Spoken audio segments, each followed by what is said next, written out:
काफी है। यहोवा राफा चंगा करने वाला, तेरे मार खाने से स्वतंत्र। यहोवा शम्मा तू मेरे साथ है, मेरी घटी पूरी करेगा।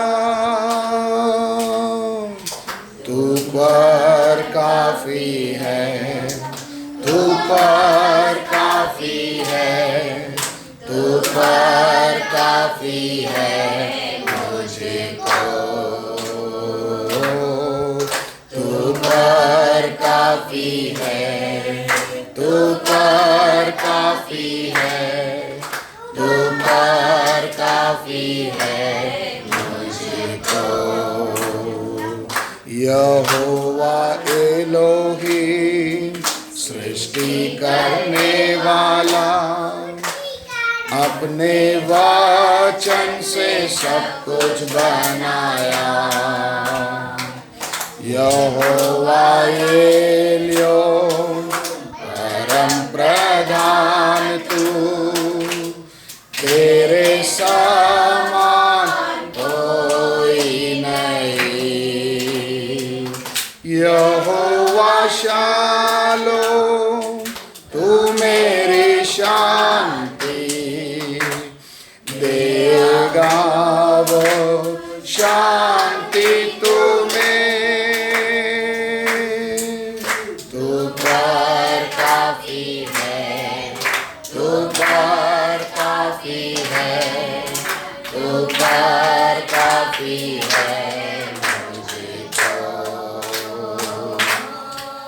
तू पर काफी है, तू पर काफी है, तू पर काफी है मुझको।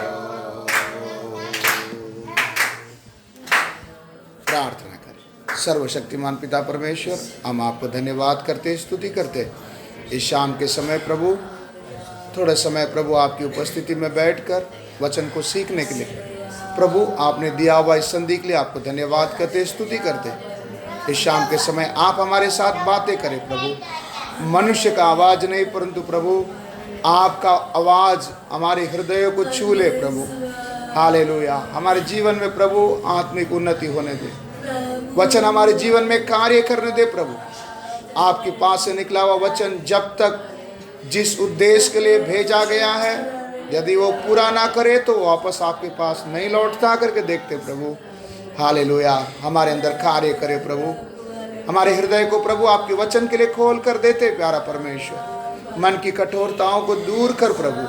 हालेलुया। धन्यवाद और स्तुति हो प्यारा परमेश्वर। हालेलुया।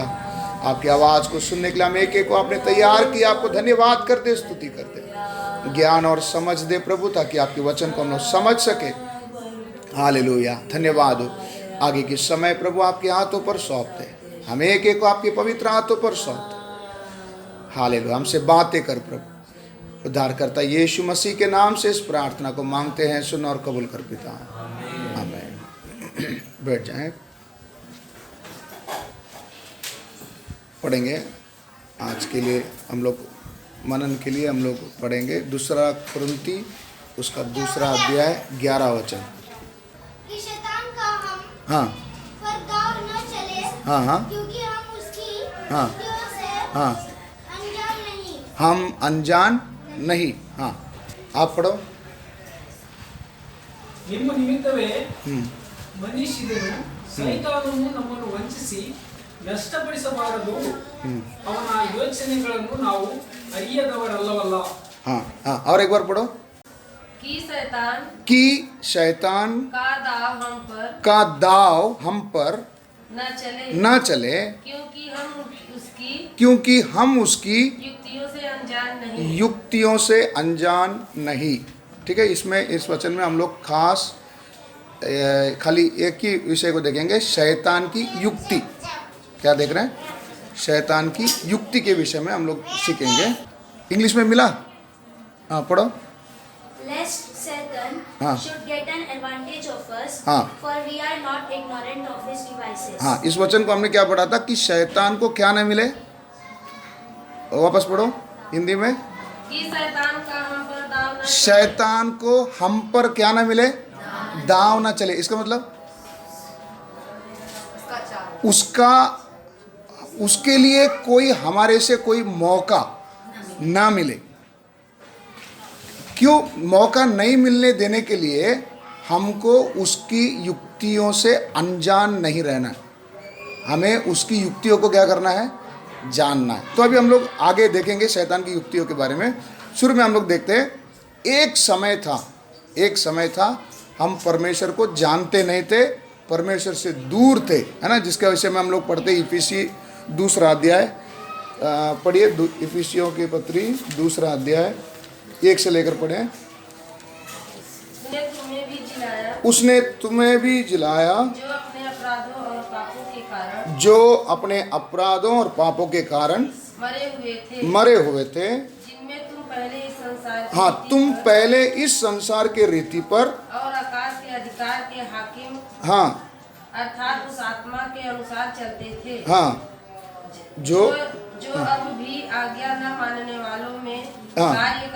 कार्य करता है। इनमें हम भी सब के सब हाँ। पहले अपने शरीर की लालसाओं में हाँ। दिन बिताते थे, हाँ। और शरीर और मन की इच्छाएं पूरी करते थे, हाँ। और अन्य लोगों के समान स्वभाव ही से क्रोध की संतान थे। हाँ। परंतु परमेश्वर ने जो दया का धनी है, हाँ। अपने उस बड़े प्रेम के कारण जिससे उसने हमसे प्रेम किया, हाँ। जब हम अपराधों के कारण मरे हुए थे तो हमें मसीह के साथ जिलाया। हाँ। अनुग्रह ही से तुम्हारा उद्धार हुआ। बस इधर आखिरी लाइन में हमने क्या पढ़ा, अनुग्रह ही से हमारा क्या हुआ, उद्धार हुआ। हमारा पहले का जीवन को अगर हम लोग पीछे मुड़कर देखेंगे तो इतने सारे चीज़ों से हम लोग भरे हुए थे जो बिल्कुल हम लोग परमेश्वर के पास आने की हमें कोई योग्यता नहीं थी। लेकिन वचन में पढ़ते हैं अनुग्रह ही से हमारा क्या हुआ, उद्धार हुआ। अनुग्रह से उद्धार होने के बाद हम लोग प्रेरितों के काम में पढ़ते हैं, उद्धार पाने वालों को परमेश्वर किधर मिलाते थे, किधर मिलाते थे, कलीसिया में क्या करते थे, मिलाते थे। अच्छा, कलीसिया में मिलाने का परमेश्वर का उद्देश्य क्या था, कलीसिया में क्यों मिलाते थे? उद्धार पाने के बाद हम लोग सीधा कहाँ जा सकते थे, स्वर्ग क्या कर सकते थे, जा सकते थे। लेकिन परमेश्वर हमको सीधा स्वर्ग में नहीं लिया, किधर इकट्ठा किया, कलीसिया में इकट्ठा किया। तो कलीसिया में इकट्ठा करने का परमेश्वर का उद्देश्य क्या है, हम हरेक को परमेश्वर ने एक काम क्या किया है, सौंपा है। वो क्या काम है करके देखते समय विश्वास प्रभु ने हमारे हाथ में क्या किया है, सौंपा है। ये विश्वास को आखिरी सांस तक क्या करना है, क्या करना है, संभाले रखना है। ये विश्वास कितना बार मिलता है, एक ही बार मिलता है। इस विश्वास को संभालने के लिए हम लोग को आखिरी समय तक इसके लिए क्या करना है, कठिन क्या करना है, परिश्रम करना है। नहीं समझ में आया, नहीं समझ में आया। इस काम के लिए परमेश्वर हमको क्या किया है, चुन कर रखा है। तभी हम देखते उद्धार पाने के बाद परमेश्वर हमको कलीसिया में लेके आके रखा। कलीसिया में लेके आके रखने के बाद परमेश्वर हमको कई बातें क्या करता है, सिखाता है। तो क्या सिखाता है, सीखने के लिए बहुत सारी बातें हैं। उसमें से एक बात है, वचन के द्वारा हम लोग शैतान की युक्तियों को क्या कर पाते हैं, समझ पाते हैं। और एक वचन हम लोग पढ़ेंगे, याकूब के पत्री 1 अध्याय उसका 12 वचन।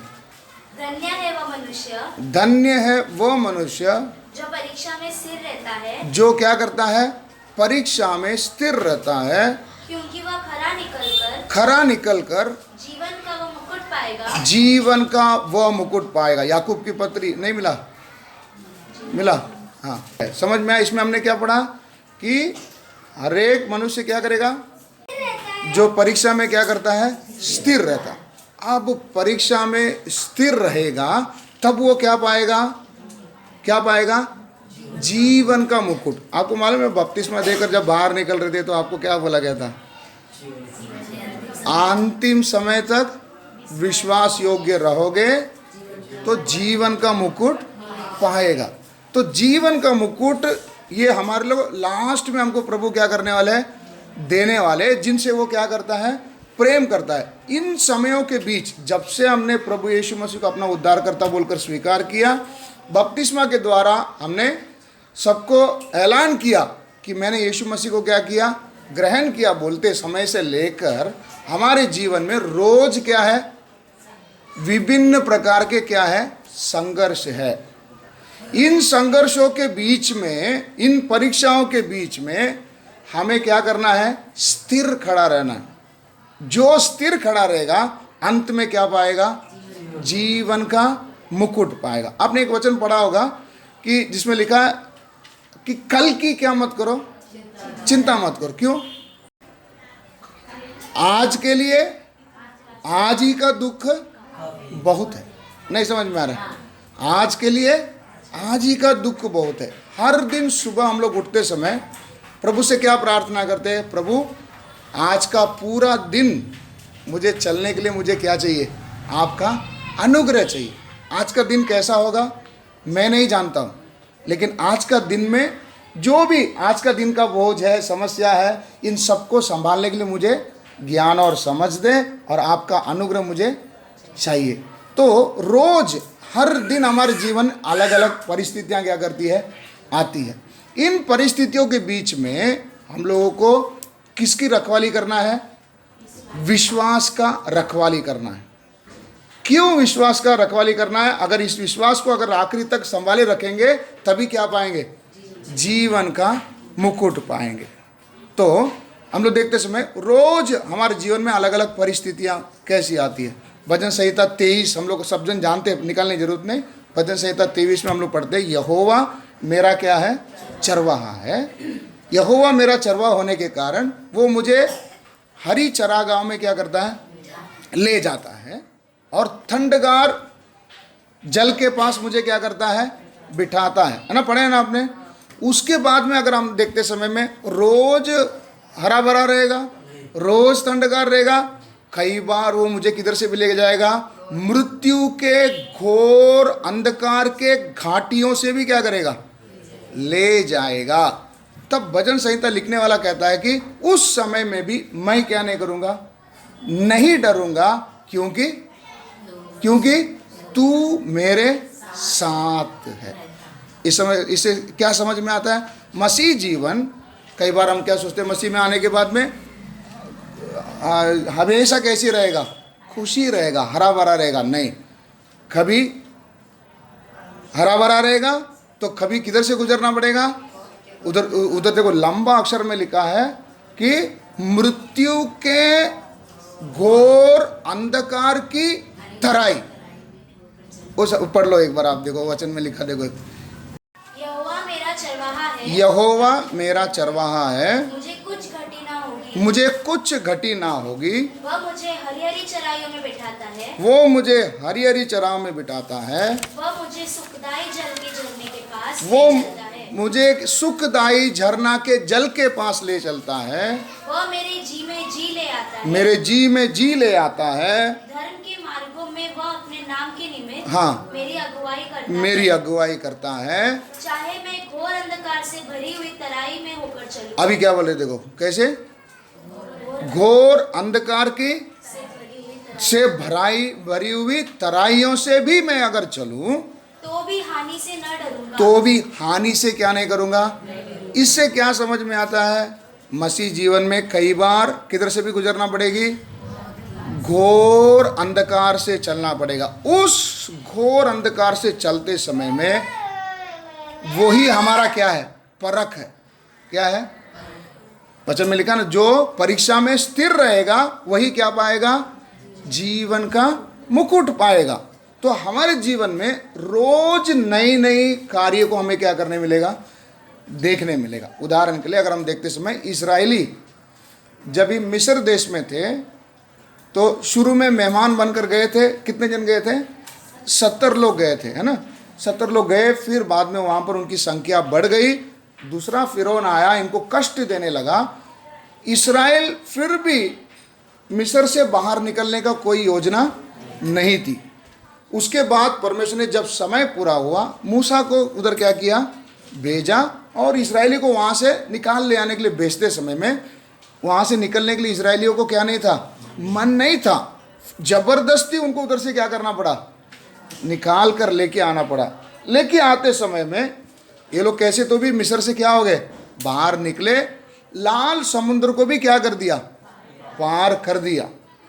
लाल समुद्र पार करने तक कोई समस्या नहीं, कोई गड़बड़ी नहीं, सब खुशहाल क्या कर रहा है, जा रहा है।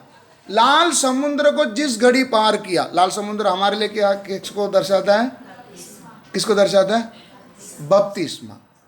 जिस वक्त लाल समुद्र को पार किया, लाल समुद्र भी पार करते समय हमने बपतिस्मा का समय एक वचन पढ़ा था, उन्होंने किसकी बपतिस्मा ली थी, मूसा की बपतिस्मा। नहीं समझ में आ रहे, उधर भी उनका कोई क्या नहीं है, लेन देन नहीं है, खूबी नहीं है, कुछ भी नहीं है। किसके भरोसे में चल रहे, मूसा। मूसा बोला चलो, तो उनके पीछे पीछे क्या कर रहे हैं, चल रहे। अभी लाल समुद्र के समय में भी बड़ी घटना को प्रभु ने उनके सामने दिखाया। फिरौन और उसकी सेना पानी में क्या कर रहे, अभी क्या डूब मरे, तैर रहे, समझ में आया।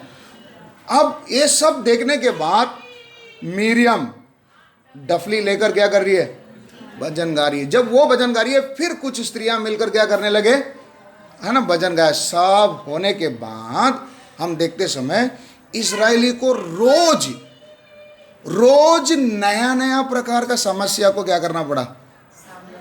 सही है गलत है, आपने निर्गमन का पुस्तक पढ़े होंगे, नहीं पढ़े तो वापस क्या करो, घर में जाकर पढ़ के देखो। नहीं आप पढ़े हैं, नहीं पढ़ा करके नहीं, पढ़े हैं, दोबारा आप इसको पढ़ते समय थोड़ा गौर से पढ़ते समय, लाल समुद्र पार करने के बाद इजरायली को रोज नया नया परिस्थितियों से क्या करना पड़ा था, गुजरना पड़ा, जिसके विषय में इन्होंने मिस्र में सुना तक नहीं था।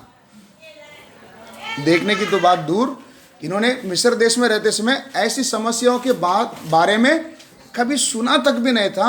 उन समस्याओं से इनको क्या करना पड़ा, गुजरना पड़ा। गुजरते समय में वहाँ पर कुछ लोग थे जिनका नाम है मिली जुली जाति, है ना, मिली जुली जाति। मिली जुली जाति कौन है, ये मिस्री जो क्या बन गए थे, इजरायली के साथ रहकर उन्हीं के साथ चले आ गए थे। ये जो मिली जुली जाति और इनके साथ कई इजरायली भी क्या हो गए थे, मिलकर जब समस्या घोर होती थी, जब समस्या इनके समझ से पार जाती थी, ये लोग क्या करते थे, ये लोग मूसा के विरुद्ध में पत्थर उठाते थे, विरोध बोलते थे। और इनका फाइनल डिसीजन क्या रहता था, अंतिम इनका फैसला क्या रहता था, बोलो, इनका फैसला क्या रहता था, पत्थर तो उठा लिया, हाँ, इनका आखिरी फैसला क्या होता था, जाओ मूसा अब हम तुम्हारे पीछे नहीं आएंगे।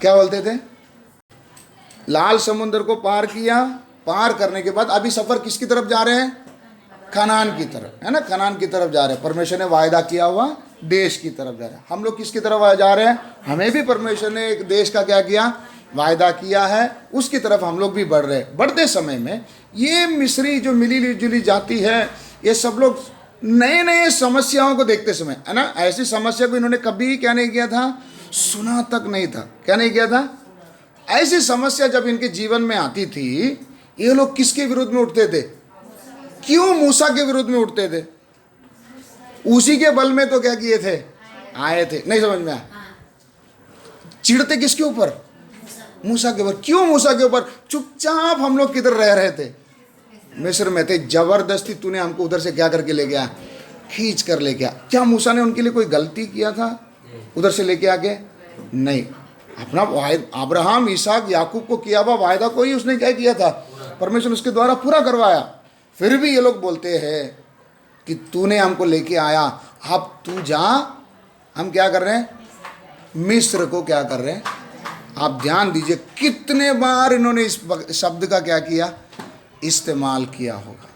क्या बोलते हैं, हम किधर जाएंगे, मिस्र। मिस्र बोलेगा तो जहाँ से आए थे वहीं जा रहे। मिस्र का दूसरा नाम है गुलामी, मिस्र का दूसरा नाम है पाप का जीवन, है ना, पाप का जीवन हम लोग छोड़ के आए। हम सोचे अब तो यहाँ पर क्या रहेगा, सुकून रहेगा, लेकिन अभी तो नए नए प्रकार का क्या देखने को मिल रहा है? परिस्थितियां, विपत्ति नहीं बोलेंगे, परिस्थिति, सिचुएशन, नए नए सिचुएशन।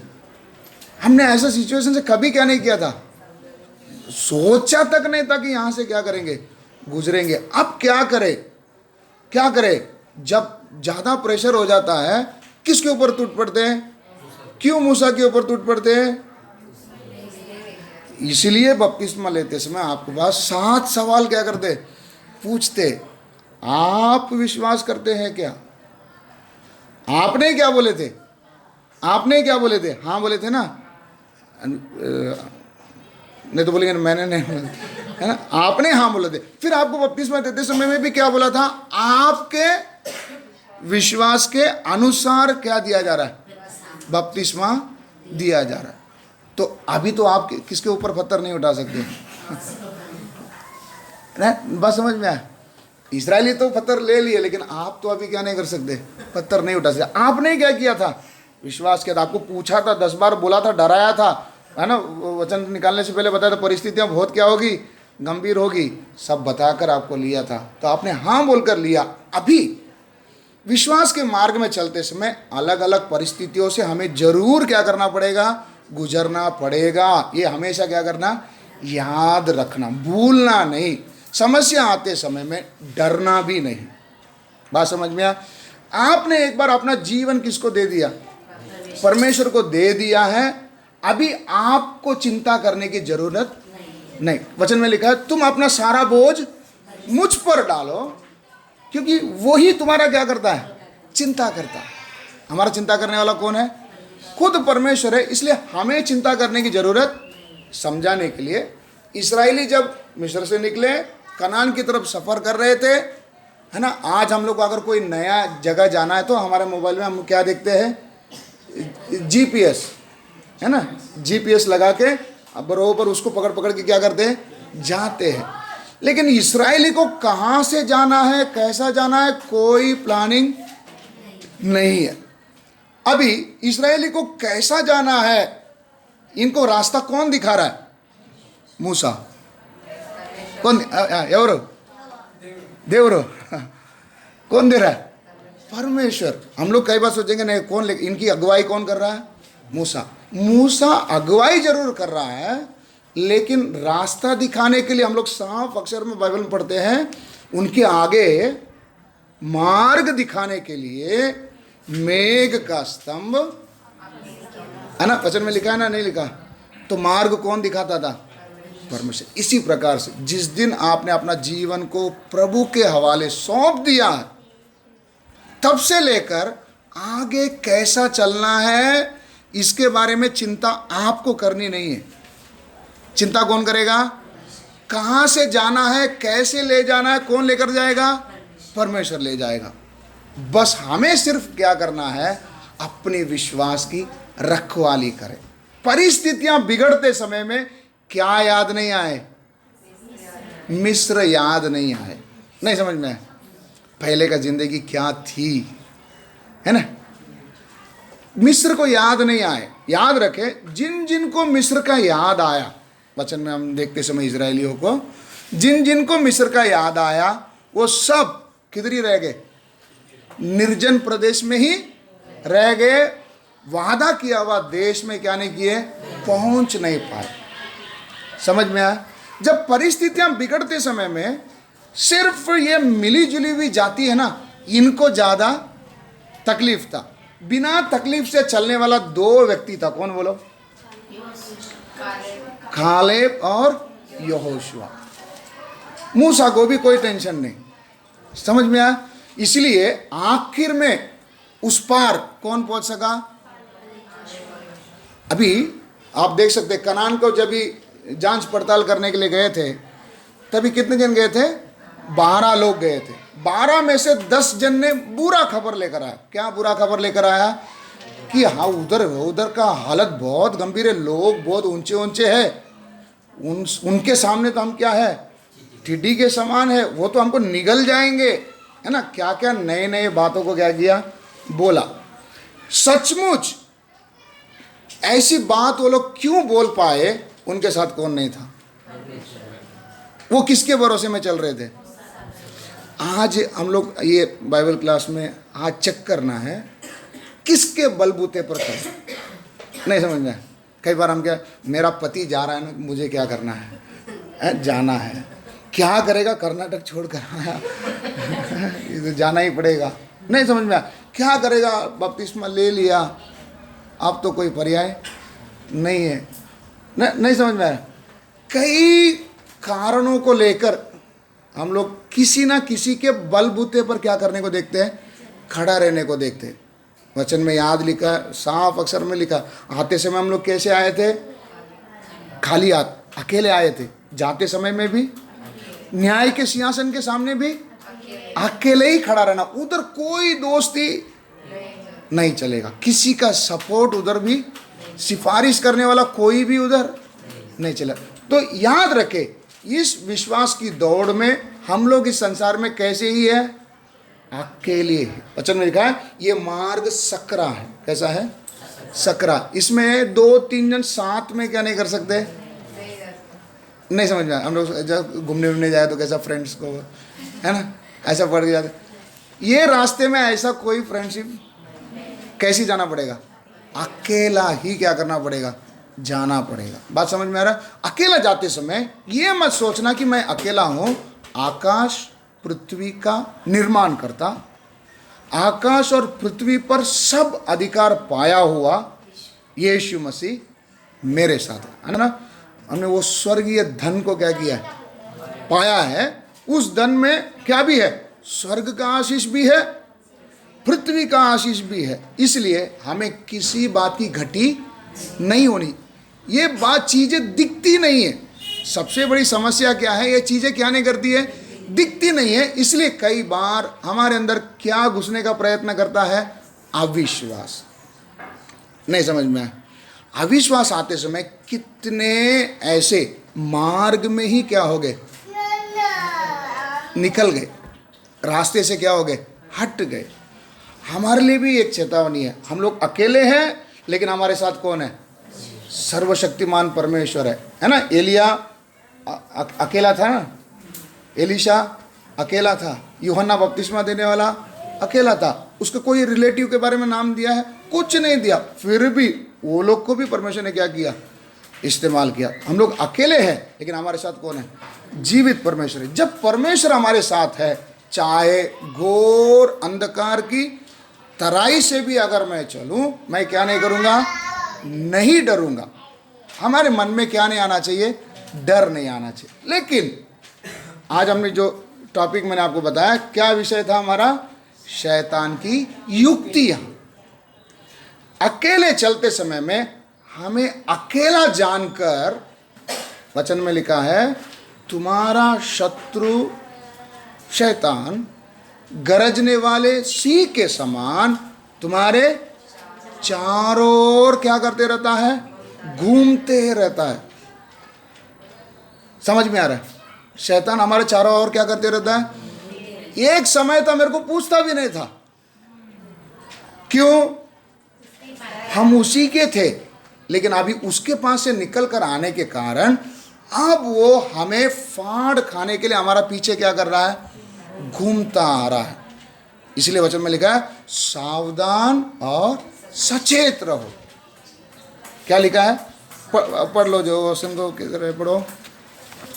हाँ, पहला पत्रस 5:8।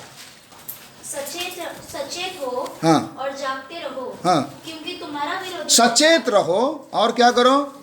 जागते रहो। क्योंकि तुम्हारा विरोधी शैतान। इधर देखो, हमारा एक ही मित्र कौन है? यीशु। और हमारा एक ही विरोधी अगर कोई है तो वो कौन है? शैतान। नहीं समझ में आया? हमारे एक ही मित्र कौन है? यीशु। हमारा एक ही एक शत्रु है बोलेगा तो शैतान। तो तुम्हारा शत्रु शैतान गरजने वाले सिंह के समान, गरजने वाले सिंह के समान इस खोज में रहता है, इस खोज में रहता है कि किसको फाड़ खाए। किसको क्या करे? फाड़ खाए।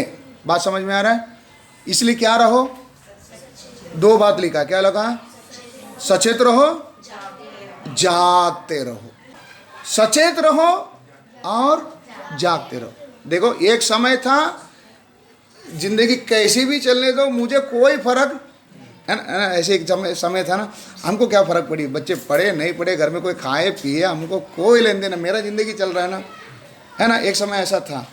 लेकिन अभी यीशु मसीह को उद्धारकर्ता बोलकर स्वीकार करने के बाद हमें कैसा रहना है, सावधान रहना है, सचेत रहना है और जागते रहना। यही बात परमेश्वर ने आदम से भी बोला था, है ना। क्या बोला था? आदम से भी क्या किया था? बोला था। क्या बात बोला था? तू बागवानी कर और रक्षा कर, दो काम दिया था। क्या करने वाला था? बागवानी कर, रक्षा कर। रक्षा करते समय कैसे रक्षा करेंगे? आंख बंद करके, सावधानी से, कि कोई अंदर क्या नहीं करे। बस उस चीज में आदम थोड़ा सा क्या पड़ गया, ढीला पड़ गया। कितने बड़े ऐतिहासिक घटना बन गया। क्या बन गया? इतिहास में एक बड़ा घटना जो हो गया। क्या घटना हुआ? पाप ने जगत में प्रवेश किया। किसके कारण? आदम का क्या गलती के कारण?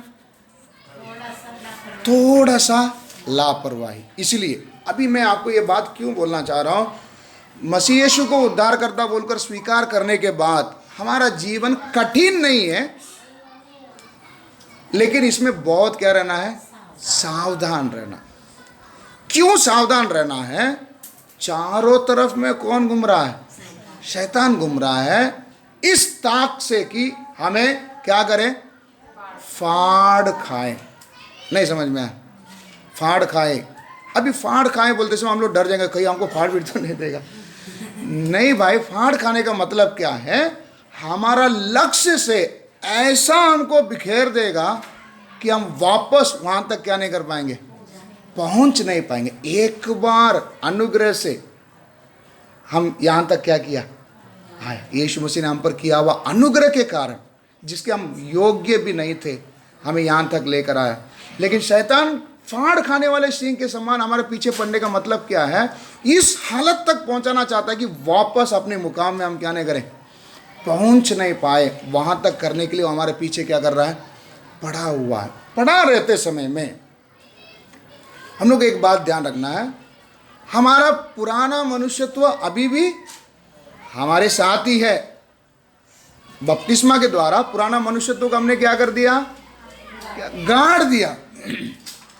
लेकिन हमारे पुराने स्वभाव सब किधर ही है, हमारी अंदर है। हम यीशु मसीह को ग्रहण करने के बाद एक नया मनुष्यत्व हमारे अंदर क्या हुआ, उत्पन्न हुआ। कौन उत्पन्न हुआ? नया मनुष्यत्व उत्पन्न हुआ।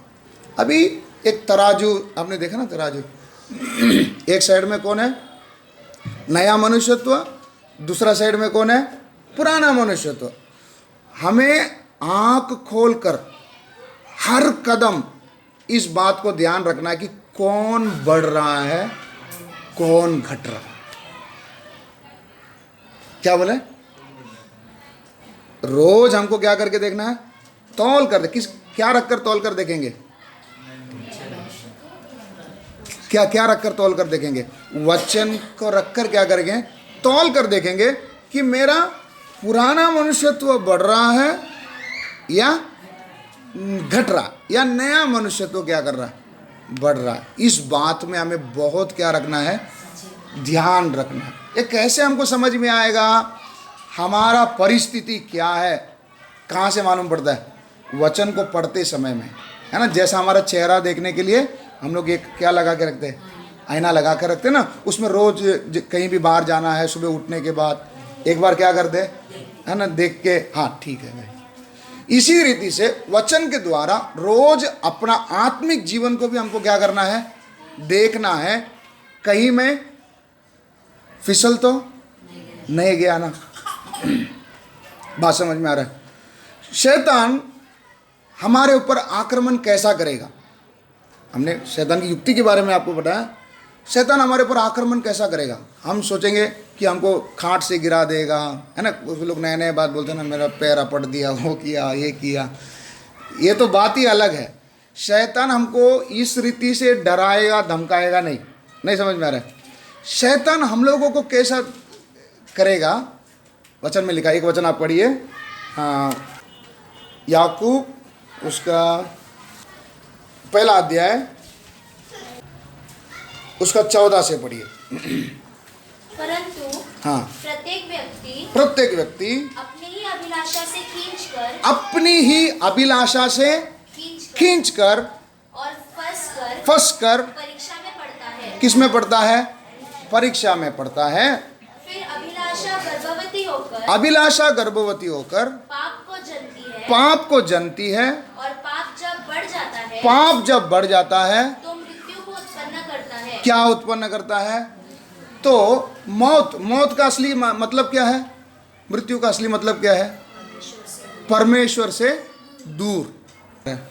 मृत्यु का मतलब क्या है? परमेश्वर से दूर। उस हद तक एक विश्वासी कब पहुंचेगा? उसका शुरुआत क्या है? शुरुआत क्या है? क्या है? अभिलाषा। क्या है?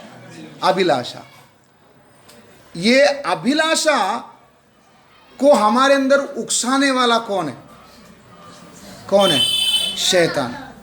शैतान हमारे अंदर इस अभिलाषा को कैसे उकसाएगा?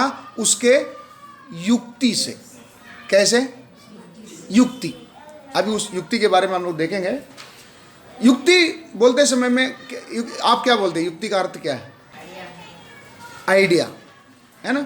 उसका समझ ऐसा प्लान करेगा कि हम लोग उसमें ऐसे जाएंगे जैसे कि हमें कोई तकलीफ नहीं होगा। समझाने के लिए आपने देखा होगा, बच्चे लोग अगर ना हम लोग गोली वेली हम लोग जब खिलाते थे, तो बच्चा अगर नहीं खाएगा तो क्या बोलेगा? इधर से गोली खा, इधर से शक्कर दूंगा। नहीं ना, ऐसे करते ना। अच्छा, अभी हमारे घर में कुत्ता है। कुत्ता को कभी कभी गोली देना पड़ता है, तो उसको देते समय कैसे देंगे? ऐसा सीधा देगा तो फेंक देगा। उसको कैसे देना पड़ता है? एक मिठाई के अंदर रख के फिर उसको क्या करना पड़ता है? वो तुरंत क्या कर लेगा? खा लेगा। समझ में आया? तो हमारे सामने भी अगर जहर रखा जाएगा तो जहर लिखा है और सामने से हमको मालूम है क्या है? जहर है। हम क्या नहीं करेंगे? पिएंगे नहीं। तो जहर को शैतान चाहता है कि हमें देना है, तो कैसे देगा? किसी के अंदर क्या करके देगा? मिलाकर क्या करेगा? हमको देगा। बात समझ में आ रहा है? मिलाकर देते समय में हमें क्या ही लगेगा? हम अच्छा ही खा रहे करके लगेगा, लेकिन साथ में क्या भी जा रहा है? जहर भी जा रहा है। बात समझ में आ रहा है? तो शैतान की युक्ति कैसा है? ऐसा चालाकी से हमको उसकी इच्छा अभिलाषाओं का हमारे अंदर उत्पन्न करेगा जिससे हमें मालूम भी नहीं पड़ेगा। समझ में आया? इसलिए लिखा है सावधान रहो, सचेत रहो और जागते रहो। समझ में आ रहा है? तो हर एक कदम रखते समय, अभी आपने देखा होगा बड़े बड़े मॉल में किधर भी जाते समय दरवाजा अपने आप क्या करती है ना? ऐसे देखा ना कभी आपको? तो हम लोग जब मालूम नहीं था तो हम लोग बोलते अरे मैं नज़दीक जा रहा हूँ, अपने आप खुल रहा, कोई उधर से रस्सी खींच रहा है क्या, है ना? ऐसा लगता था। बाद में पता चला कि वहाँ पर ऊपर एक क्या रहता है? सेंसर रहता है। क्या रहता है? सेंसर। आदमी आते ही उसको समझ में आता है, तुरंत वो क्या करता है? इसी प्रकार से हम भी इसको इंग्लिश में बोलेंगे सेंसिटिव। सेंसिटिव का मतलब क्या है? इतना सतर्क रहना है कि नज़दीक में कोई आया, शैतान अगर कोई युक्तियों को डाल रहा है, तुरंत हमको क्या करना चाहिए? वो समझ में आना चाहिए। नहीं समझ में आ रहा है? आप बोलेंगे इतनी बड़ी बड़ी बात ये सब मैं कैसे कर पाऊंगी ना? शैतान युक्ति कर रहा है, नहीं कर रहा, मुझे क्या समझ में आएगा? समझ में आएगा नहीं आएगा? इसीलिए हमारी मदद के लिए हमारे साथ कौन है? खुद परमेश्वर पवित्र आत्मा के रूप में किसके अंदर है?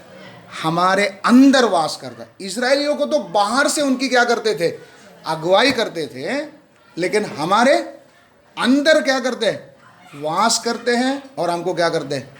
अगुवाई करते। तो शैतान की युक्तियों से हमें बहुत क्या रहना है? सावधान रहना। इसलिए एक एक कदम रखते समय में भी अगर कोई कपड़ा भी खरीदने जाए, मार्केट भी जाए, स्कूल भी जाए, कुछ खरीदे, सब चीज में हमें क्या करना है?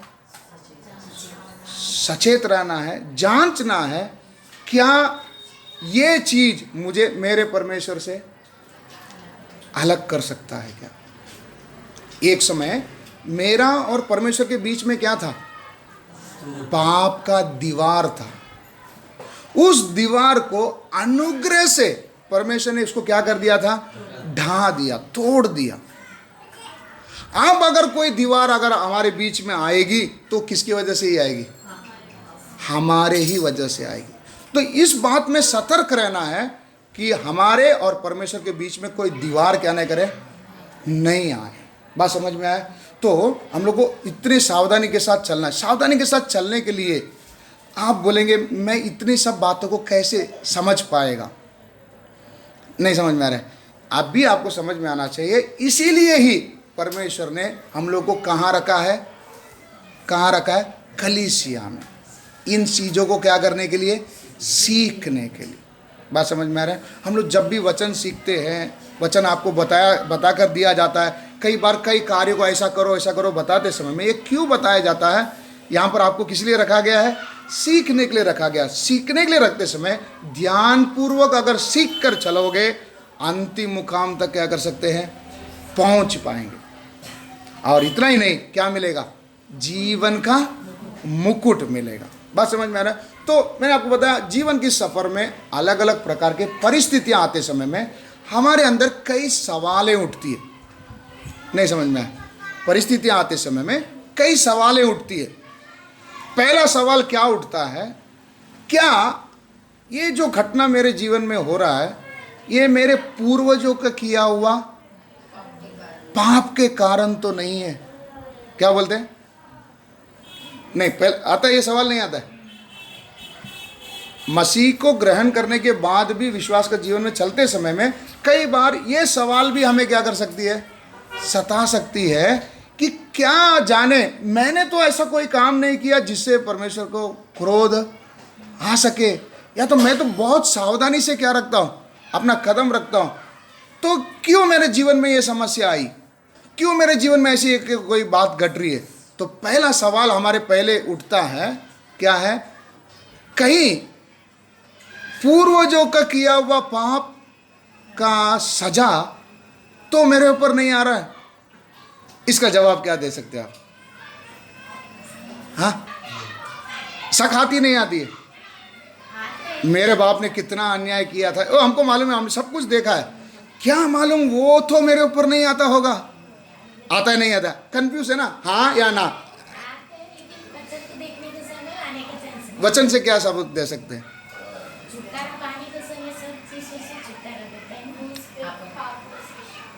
हाँ, तो ये बात को आज हम लोग को क्लियर कर देना है, शंका नहीं रहना। कई बार शैतान हमारे मन में क्या डालता है? शक पैदा करता है।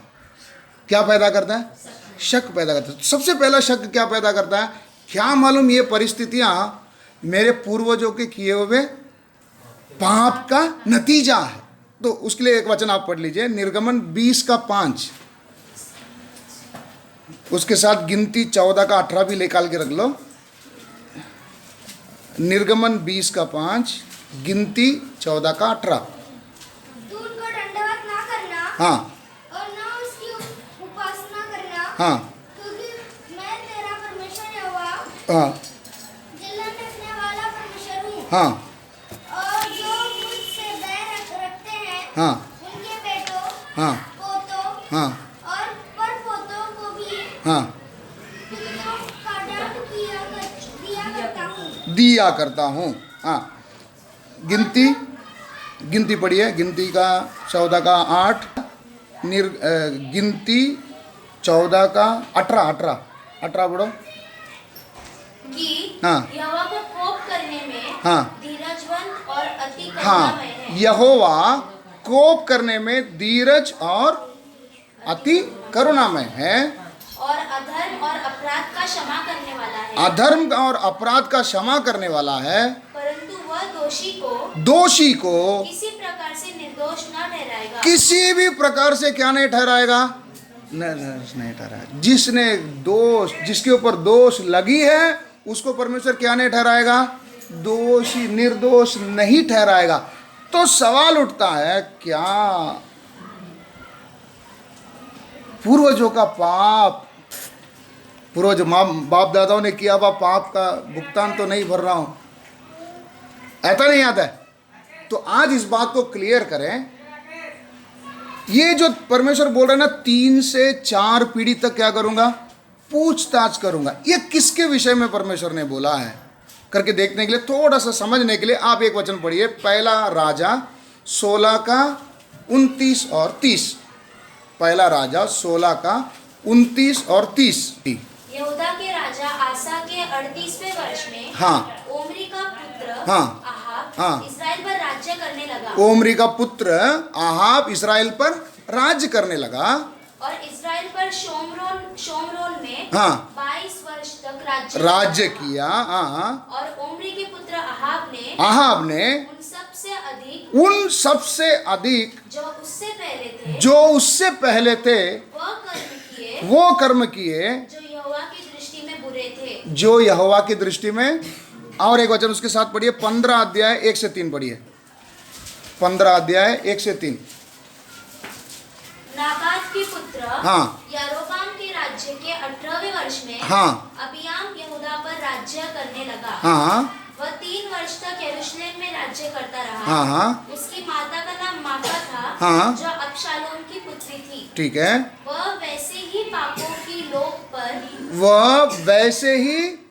की लीक पर चलता रहा। पापों की लीक पर चलता रहा, जैसे उसके पिता ने उससे पहले किए थे। जैसे उसके पिता ने उससे पहले किए थे। तो इधर क्या पढ़े हमने? आपको समझ में आया क्या पढ़ा?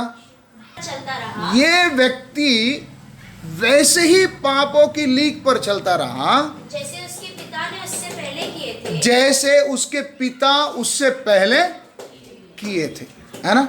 और एक जन के बारे में हमने पढ़ा था, वो तो सबसे इतना दुष्ट काम करता था कि उससे पहले ऐसे कोई नहीं किया हो। नहीं समझ में आ रहा है? मैं ये वचन क्यों पढ़ा है? ये 2 ही जन के बारे में पढ़ा है। ऐसे आप इस्राएल के राजाओं के बारे में आप पढ़ सकते हैं कि उसके बाप से बढ़कर किया, है ना। तो ये जो 3 से 4 पीढ़ी जो सजा है, ये उन पर लागू है जो खुद अपने बाप के रास्ते पर क्या करता है? चलता है। नहीं समझ में? ध्यान दीजिए, कल को आप सवाल नहीं पूछना, आप खुद क्या बोलते, कंफ्यूज होकर नहीं रहना। पूर्वजों का 3रा 4था पीढ़ी का दंड उसी पर आएगा जो सेम अपने बाप का जैसा क्या करता है? चलता है। इतना क्लियर हो गया? ये बात को आप मन में अच्छे से फिट कर लेना। कई बार शैतान अपनी युक्ति से विश्वासी के अंदर गड़बड़ी डालता है, चिंता में गिरा देता है। क्या मालूम ये मेरा पूर्वजों का तो पाप का सजा तो नहीं है। समझ में आ रहा है? तो इस बात से क्लियर हो जाओ, पूर्वजों का पाप का सजा उन्हीं पर होगा जो उनके पूर्वज की तरह क्या करता है? चलता। इतना समझ में आ गया? अभी विश्वासी उसके बारे में क्या पढ़ेंगे आप? 2 कोरिन्थी 5 का 17। इसलिए हाँ। यदि कोई मसीह में हाँ। है तो वह नई सृष्टि है। यदि कोई मसीह में है, हाँ, तो वह नई सृष्टि है। पुरानी बातें बीत गई है। देखो सब बातें नई हो गई है। क्या बोला इधर? क्या लिखा है? सब बातें नई हो गई। इसका मतलब क्या है? अगर आप सही रीति से पश्चाताप किए होंगे, ये पश्चाताप क्या है आपको आने वाले दिनों में कभी मौका मिला, प्रभु का मर्जी है, बता के देंगे। आपने सीखे भी है। असली पश्चाताप जब हम करते मन पूर्वक, क्या बोलकर, सबसे पहले हमने देखो, असली पश्चाताप का कुछ चिन्ह क्या है? अगर मैं पश्चाताप किया, सबसे पहले मेरा मन क्या होना चाहिए? पाप के प्रति बेचैन होना चाहिए कि ये मैंने कैसे कर दिया। ये बेचैनी असली एक विश्वासी के अंदर सबसे पहले क्या आती है? बेचैनी आती है कि मुझे ये करना नहीं चाहिए था। जब ये बेचैनी आएगी उसके बाद उसको गलती का एहसास क्या होगा? आएगा। बाद में वो अपना गलती को क्या करेगा? मानेगा कि हाँ ये गलती मैंने ही किया। मैं जैसा उड़ाव पुत्र बोलते हैं, हाँ प्रभु पिता मैंने तेरे विरुद्ध, स्वर्ग के विरुद्ध मैं क्या किया? पाप किया करके कबूल करके अपने किए हुए पाप से क्या करते? लौट कर आकर दोबारा उसकी तरफ क्या नहीं करना, नहीं जाते समय में प्रभु से अगर हम माफ़ी मांगते हैं, यही क्या है? सही पश्चाताप। नहीं समझ में आया? कई बार हमारा पश्चाताप कैसा होता है? आज हमने कोई गलती कर, हम ये नहीं बोलते कि कोई इंसान नहीं कि जो दूध से धुला हुआ हो। सभी के अंदर कमी कमजोरियां क्या करती है? आती है। लेकिन असली एक विश्वासी को क्या होता है? पछतावा। क्या होता है? कि मुझे ये करना, जब तक ये परमेश्वर से माफ़ी नहीं मांग ले वो क्या नहीं कर पाएगा? चैन नहीं रह पाएगा। समझ में आया? तो पछतावा करके जब पाप से मन फिरा लिया, कई बार कईयों को देखते हैं किया, पश्चाताप किया, वापस वही क्या कर दें? वही कर। फिर संडे को आकर क्या करना? प्रभु मेरा पाप को माफ कर। क्यों पाप को माफ करे? क्यों ये बात बोलना पड़ता है? वापस अगला हफ्ता क्या करना है ना? नहीं समझ में आ रहा? तो इस बात में सावधान रहना। सही पश्चाताप अगर आपने करके अपना जीवन को आपने प्रभु को सौंप दिया, वचन में भी आप पढ़ सकते, घर में जाकर पढ़ लीजिए। दूसरा इतिहास 7:14 पढ़ना तो पढ़ लीजिए। चलो दूसरा इतिहास 7:14। यदि मेरी प्रजा के लोग, मेरे प्रजा के लोग, आप किसके लोग हैं? आप किसके लोग हैं? है ना? परमेश्वर ने आपको और मेरे को क्या बोला? तुम मेरे हैं।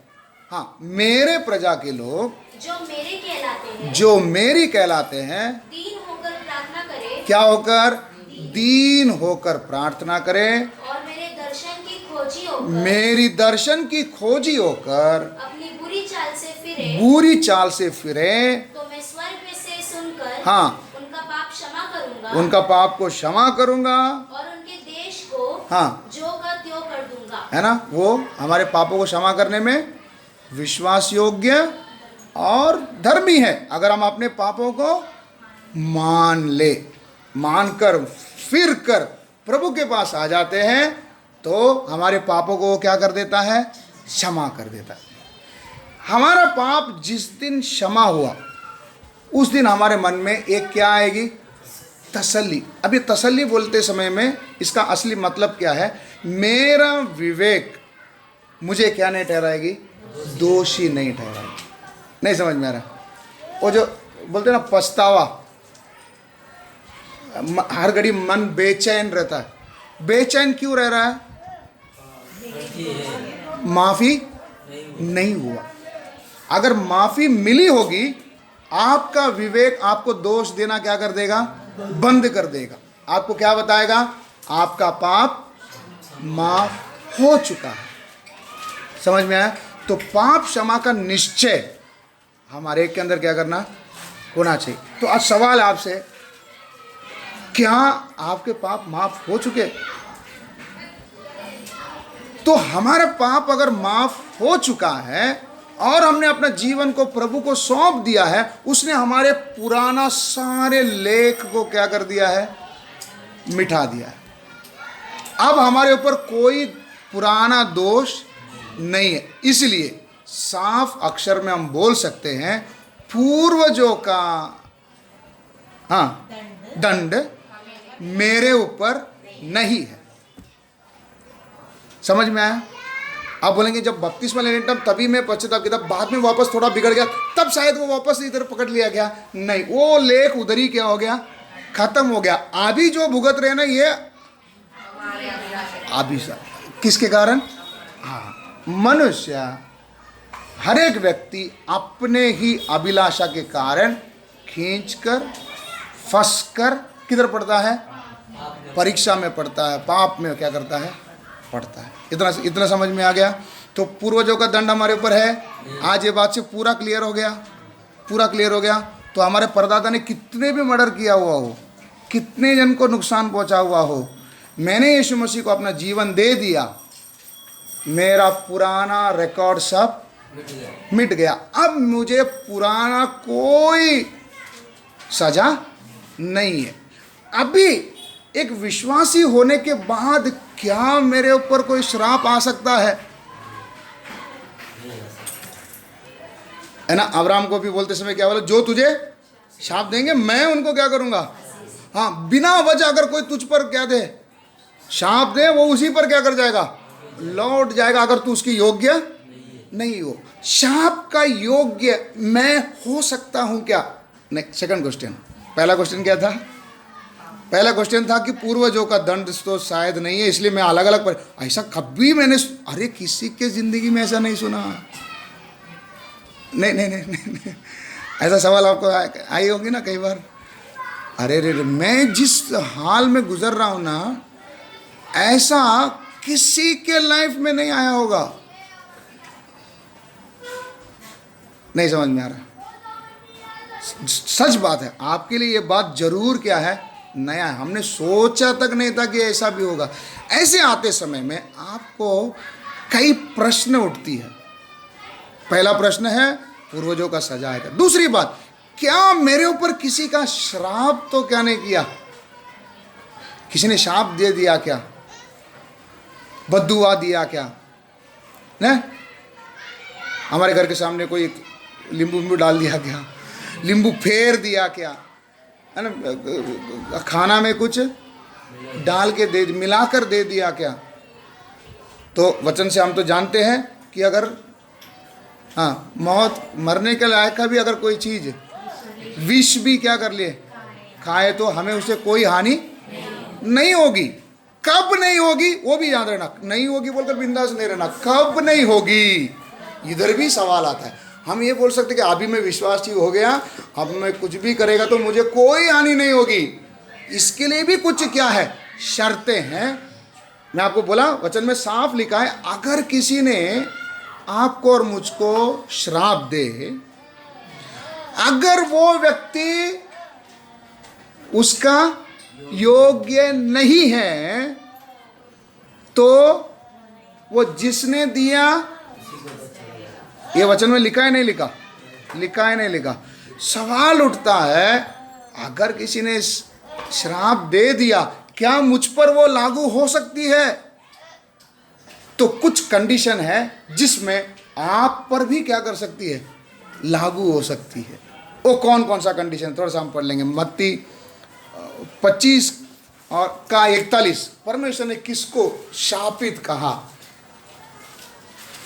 मत्ती 25 का 41, जागते रहो। वही पढ़ रहा है। मत्ती 25 का 41, तब वह बाई ओर वालों से कहेगा, बाई ओर वालों से कहेगा, हे शापित लोगों, ये शापित लोगों, मेरे सामने से उस अनंत आग में चले जाओ, हाँ हाँ, जो शैतान हाँ, और उसके दूतों के लिए तैयार की गई है। हाँ हाँ, क्योंकि मैं भूखा था, हाँ, और तुमने मुझे खाने को नहीं दिया। हाँ, मैं प्यासा था, हाँ, और तुमने मुझे पानी नहीं पिलाया। हाँ, मैं परदेशी था, हाँ, और तुमने मुझे अपने घर में नहीं ठहराया। हाँ, मैं नंगा था, हाँ, और तुमने मुझे कपड़े नहीं पहनाए। इसका मतलब ये कभी चर्च जाते थे क्या? ये लोग उद्धार पाए हैं क्या? नहीं। हाँ? वापस पढ़ो। तब वह बाई ओर वालों से कहेगा, देखो, दो न्याय के सिंहासन में, एक बाई ओर है, एक दाहिनी ओर है। तो बाई ओर वालों से वो कहेगा, हे शापित लोगों, ओ कौन? शापित लोगों, मेरे सामने से उस अनंत आग में चले जाओ, जो शैतान हाँ, और उसके दूतों के लिए तैयार की गई है। हाँ। क्योंकि मैं भूखा था। क्यों ऐसा बोल रहा है? क्योंकि एक समय में क्या था, भूखा था, और तुमने मुझे खाने को नहीं दिया। तुमने मुझे खाने को नहीं दिया। मैं प्यासा था, और तुमने मुझे पानी नहीं पिलाया। हाँ। मैं परदेशी था, हाँ, और तुमने मुझे अपने घर में नहीं ठहराया। हाँ, मैं नंगा था, हाँ, और तुमने मुझे कपड़े नहीं पहनाए। ये कौन है? ये प्रभु को जानते हैं या नहीं जानने वाले? हाँ हाँ, उधर नहीं पाए। इनको सब मालूम है, इनको सब मालूम है। इन्होंने परमेश्वर का प्रेम को छका है, सब जानता है, लेकिन उसके कर्म पर क्या नहीं करते? विश्वास नहीं करते। नहीं समझ में आ रहा है? इनका आदत है मृत सागर की तरह सिर्फ क्या करना? लेना, देने का बात इनके अंदर नहीं है। मतलब परमेश्वर के लिए कुछ करना है। ये नहीं होने के कारण ये भी किस में गिने जाते? किस में गिने जाते? शापित लोगों पे। ऐसों पर अगर किसी ने शाप दिया, जरूर क्या करेगा? अभी समझ में आया? क्या मैं शाप के लायक का हूँ? क्या मैं शाप का लायक हूँ? नहीं है या नहीं? मालूम नहीं, घर में जाकर याद दिया वापस पढ़ लो। समझ में आ रहा है? तो वचन जानते हैं, सब कुछ जानते हैं, लेकिन परमेश्वर ने जो हमको करने के लिए बोला है वो काम अगर नहीं करेंगे, हम भी शाप के लायक के हैं, चाहे हमने प्रभु यीशु मसीह को ग्रहण कर लिया हो। समझ में आ रहा है? आगे और एक वचन पढ़िए, इब्रानी 6:4। क्योंकि जिन्होंने हाँ, एक बार ज्योति पाई है, एक बार। कितने बार? आपको पता है विश्वास भी कितने बार? एक ही बार। एक बार ज्योति पाई, और जो स्वर्ग वरदान का हाँ, स्वर्ग वरदान का स्वाद चख चुके हैं, स्वर्ग का वरदान का चख चुके हैं, और पवित्र आत्मा के भागी हो गए हैं, पवित्र आत्मा का भी भागी हो गए हैं, और परमेश्वर के उत्तम वचन का हाँ और आने वाले युग की सामर्थ का हाँ, स्वाद चख चुके हैं। सब कुछ मालूम है इनको। हाँ, आगे। यदि वे भटक जाए, हाँ, इधर क्या लिखा है? यदि वे भटक जाए। कौन? जिन्होंने ये सब क्या कर लिया? भूतकाल, वर्तमान काल, भविष्य काल, सब कुछ वचन से उसने क्या कर लिया? जानकर भी अगर भटक जाए। भटकने का मतलब क्या है? भटकने का मतलब क्या है? मैं आपको बताया, शैतान युक्ति से आपके अंदर क्या डालेगा? क्या डालेगा? अभिलाषा डालेगा।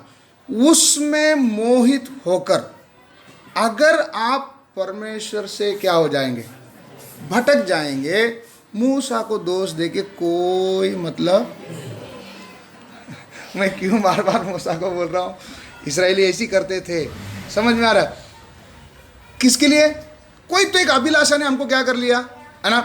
हम प्रभु में आते समय बपतिस्मा लेने से पहले क्या बोले थे? मैं किसके लिए मर गया भाई? किसके लिए मर गया? हाँ, संसार के लिए मर गया। अभी मेरे को संसार का कोई रीति रिवाज से कोई लेन देन नहीं है, संसार के लिए मैं मर चुका। दूसरा मैंने क्या बोला?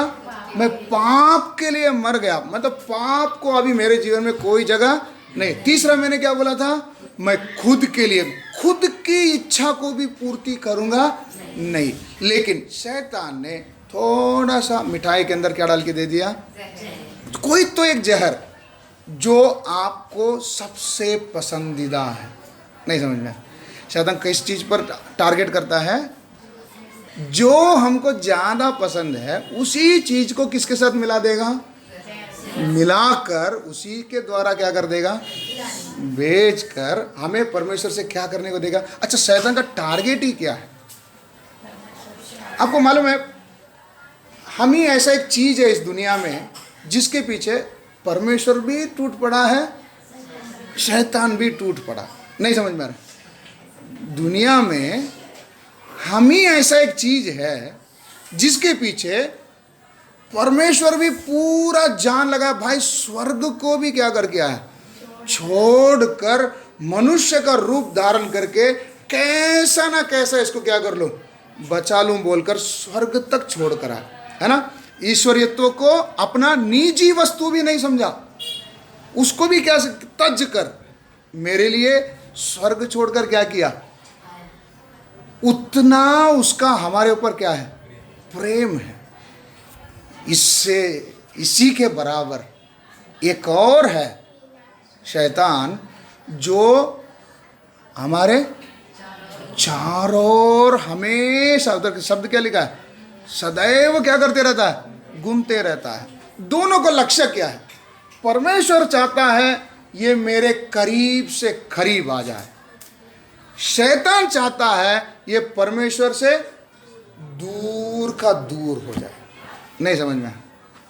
परमेश्वर चाहता है कि मेरे करीब आए, शैतान चाहता है कि ये परमेश्वर के करीब में ना चले जाए। इसके बीच में फुटबॉल बनकर कौन पड़े है? कौन पड़े? जो अभिलाषा के साथ हम पड़े हैं। तो नहीं समझ में आ रहा है? समझ में आ रहा है?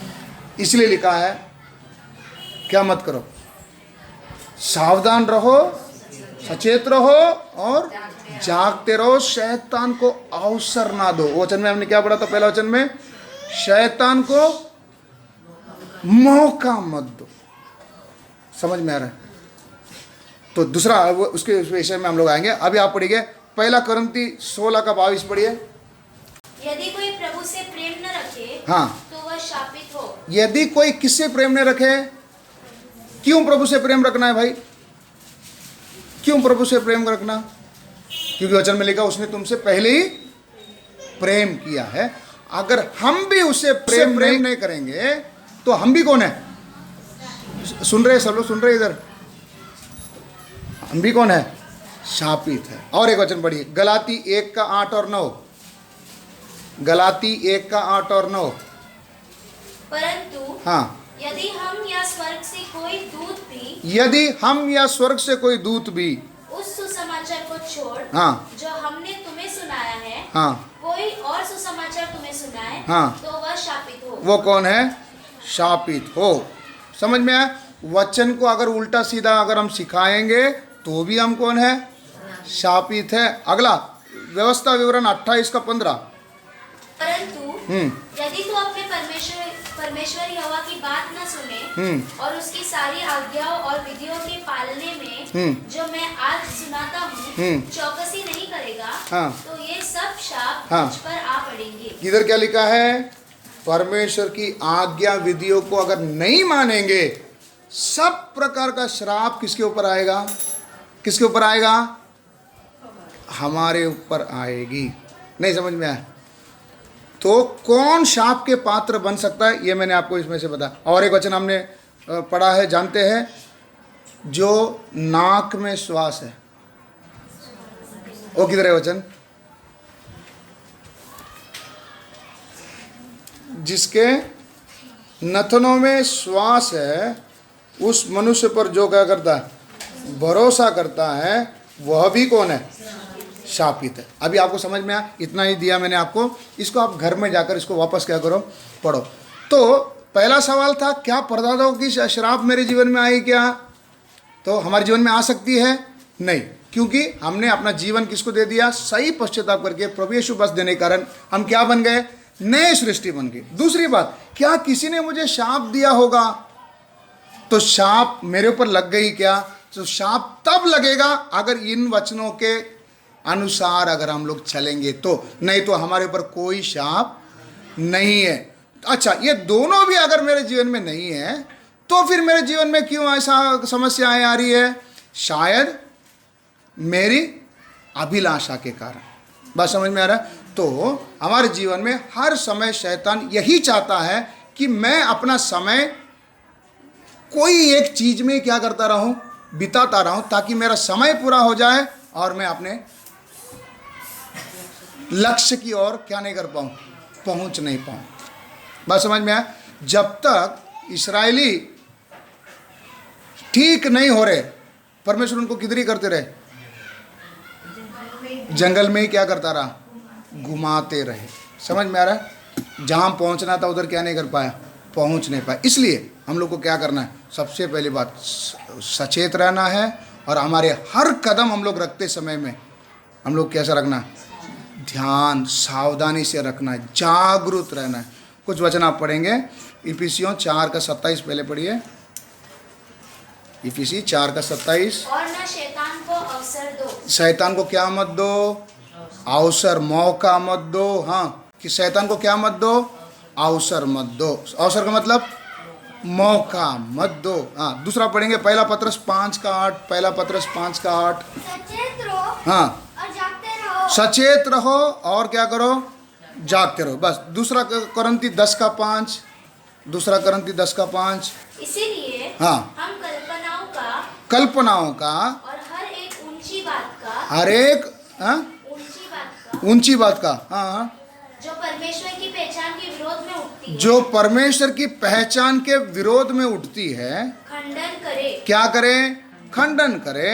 और हर एक भावना को, हर एक भावना को कैद करके मसीह का आज्ञाकारी बना दे। मसीह का आज्ञाकारी बना दे। कई विचारे, भावनाएं हमारे मन से उत्पन्न होते समय जो परमेश्वर के समझ से पार है, उन बातों को क्या करना है, खंडन करना है। उन्हें क्या करना है, मसीह के अधीन में करना है। ये सब मेरे को कुछ भी क्या नहीं कर पाया, समझ में नहीं आया। नहीं, अभी हमने जो भी पढ़ा, इतनी लंबी चौड़ी लिस्ट को तो मेरे को गले में क्या करना पड़ेगा, टांग कर घूमना पड़ेगा। इतने तो मेरे को याद कैसा होगा। दूसरा कुछ नहीं करना है। हर काम करते समय क्या चेक करना है, क्या इससे मेरा प्रभु की महिमा होगी या नहीं। मैं खुश हूं, वो तो ठीक है। मैं खुश करने के कारण ही तो किसमें फंसे थे हम, पाप में किस कारण फंसे थे, मेरी अभिलाषा, मेरी इच्छा, मेरे लिए मैं जीने के कारण ही किधर फंसा था, है ना। पाप करने का मतलब क्या है, खुद का मर्जी को पूरा करना, है ना। समझ में आया ना। आदम ने क्या गलती किया, फल खा लिया ना। ये फल खाने का मतलब क्या है, परमेश्वर बोला था मत खा, मेरी मर्जी बोल रही है खा। तो फल में कुछ नहीं था, हुआ क्या था, मैंने परमेश्वर की नहीं मेरी मर्जी को क्या किया, पूरा किया। तब क्या आया, पाप। अभी समझ में आया। तो मैं पाप में कैसे गिरा, मेरी मर्जी करने के कारण ही। इसलिए अभी इस संसार में रहते समय जब तक हमारा सांस हो तब तक कुछ भी करने जाते समय में मैं तो सब चीज देखकर क्या होगा, मेरे भी घर में ऐसा कबाड़ होगा तो अच्छा ही लगेगा, मुझे तो ठीक लगेगा ही। लेकिन सवाल यह है, क्या मेरा प्रभु को ये पसंद है क्या। अभी समझ में आया। मेरी पसंद नहीं, किसकी पसंद, प्रभु का पसंद। मेरा रहन सहन से मेरा प्रभु खुश है क्या, इसी को क्या करना, जांच कर चलना। अगर प्रभु खुश है, उस बात को मैं भी क्या हूं, सहमत हूं। अच्छा, ये प्रभु इससे खुश होगा नहीं होगा, ये कैसे समझ में आएगा, ये कैसे समझ में आएगा। इसलिए वचन पढ़िए, मत्ती 11:29। कौन सा चीज प्रभु का पसंद का है नहीं, ये कैसे मालूम पड़ेगा। मत्ती 11:29। मेरा जुआ हाँ, अपने ऊपर उठा लो, मेरी जुआ अपने ऊपर उठा लो और मुझसे सीखो, मुझसे क्या करो, सीखो। हाँ, क्योंकि हाँ, मैं नम्र और मन में दीन हूँ, और तुम अपने मन में विश्राम पाओगे। तुम अपने मन में क्या पाओगे, विश्राम पाओगे। सही शांति कौन देगा, यीशु देगा। कब देगा, इधर हमने क्या पढ़ा, तुमको कुछ समझ में नहीं आता, तुम अनपढ़ है, या तुम बोलेंगे मेरा इतना ज्ञान नहीं है, या बोलेंगे आप मेरा मेमोरी पावर इतना नहीं है कि मैं इतनी चीज़ों को क्या कर सकूं, याद कर सकूं। आपको करना क्या है, आपके अंदर जिस दिन आपने अपने जीवन को प्रभु को दिया, आपके अंदर कौन वास कर रहा है, पवित्र आत्मा वास कर रहा है। यीशु कहता है कि अपनी जुआ मेरे ऊपर, अपने ऊपर क्या कर लो, मेरी जुआ अपने ऊपर क्या कर लो, उठा लो, और मुझसे क्या करो, सीखो। मुझसे क्या करो, सीखो। नहीं समझ में आया। तो प्रभु से हमेशा क्या करते रहो, सीखते रहो। कैसे सीखोगे, कौन सा स्कूल जाना पड़ेगा, ये कलीसिया क्यों दिया है, सीखने के लिए। अभी समझ में आया, प्रभु ने कलीसिया में क्यों रखा है, सीखने के लिए। हमारे सामने कई उदाहरणें हैं। कलीसिया में अलग अलग प्रकार के लोग आएंगे, आते समय उनके द्वारा प्रभु आपको क्या कर सकता है, सिखा सकता है। वचन के द्वारा हमको प्रभु सिखा रहा है। हम खुद बैठकर वचन को क्या कर रहे हैं, पढ़ रहे। जब जब मौका मिल रहा है हम वचन को क्या कर रहे हैं। अगर ये लगाओ, अगर हमारे मन में होगा क्या करने का, सीखने का मन अगर होगा, तो आप क्या करोगे, सीखोगे, परमेश्वर का मर्जी को क्या करोगे, पूरी करोगे। नहीं तो शैतान अपनी बड़ी युक्ति से आपको फिर से अपना क्या बना लेगा, गुलाम बना लेगा। आपको मालूम है वचन में हमने पढ़ा, एक बार एक दुष्ट आत्मा अगर एक अंदर से निकल गई, दोबारा अगर उसके अंदर प्रवेश करते समय अकेला नहीं जाएगा, अपने साथ और को लेकर जाएगा कि पहले की परिस्थिति से। वचन में लिखा है एक बार उद्धार पा लिया, अगर उसको अगर हमने खो दिया तो दोबारा उद्धार पाना अन होना है। इसका मतलब क्या है, चांस ही नहीं है। समझ में आया? क्यों? पहले एक था, अभी कितना, अभी टोटल 8 हो गया। अभी समझ में आ गया? इसलिए अभी करना क्या, करना क्या? अभी हमने इतना लंबा छोटा सब देख के आया है ना, करना क्या, करना क्या? मन में शक पैदा नहीं करना, पुराना इतिहास खत्म। कोई शाप मेरे ऊपर लागू तब तक नहीं होगी जब तक मैं परमेश्वर से क्या नहीं होगा, अलग नहीं होगा। तीसरी बात मुझे करना क्या है, प्रभु के पास बैठकर क्या करना, सीखना है। नहीं समझ में आया? अच्छा उदाहरण हमारे लिए मरियम और मार्था का। मार्था हमेशा किस में बिजी रहती, खाना बनाने में, अपने घर के लोगों को खिलाने पर, मेहमान को खिलाने में, इसी में क्या करती रहती है, व्यस्त रहती है। गुस्सा आ गया उसको एक दिन, क्या बोले, इसने अच्छी भाग को क्या कर लिया, चुन लिया है, कोई उसे क्या नहीं कर सकता, छीने जा। मरियम का आदत क्या है, पैरों पर बैठकर सीखना।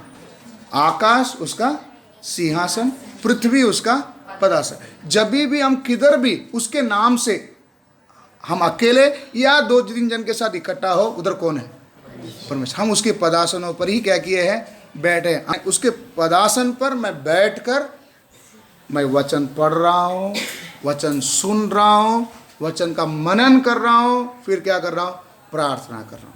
अभी आप बोलेंगे तो दिन रात यही करना है क्या, दिन रात यही करना है क्या, यही करना है, मंजूर है, क्या करें, चले, नहीं तो कभी भी शैतान का क्या हो सकते हैं, आप शिकार बन सकते। आपका ऐसा हमारे पूर्वज लोग बोलते थे, पुराने संत लोग बोलते थे, जितना तुम्हारा बाइबल गंदा है उतना तुम्हारा हृदय साफ है। जितना तुम्हारा बाइबल साफ है उतना, इतना समझ में। तो आप पढ़े हैं, उसका चिन्ह क्या है, आपने पढ़ा बोलकर क्या चिन्ह है, सबूत क्या है, आपका जो पन्ना है ना, उसका रंग क्या हो जाएगा। अभी समझ में आया?